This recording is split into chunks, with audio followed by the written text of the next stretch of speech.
So of course I drop a micro SD card down the windshield vent on my Bronco. So I went over to Amazon, picked up a pretty nice little endoscope here.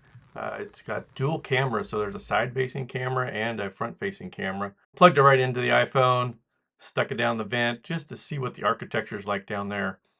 From what I can tell, there is a central flap, and then basically the air is diverted to either side, the driver's side or the passenger side. There's a grid here. Not sure what that does.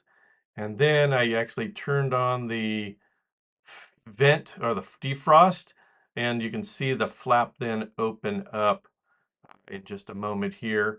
And the vent would have been closed when the card dropped down there, so I've still got to keep on digging to find out where that card actually went. I don't think it went in to the blower area, although I have opened it up now and I didn't hear anything drop in there, so that's possibly a good sign. I think I am going to have to take the dash top off and do a little bit more forensics. And certainly this camera is going to help me from there.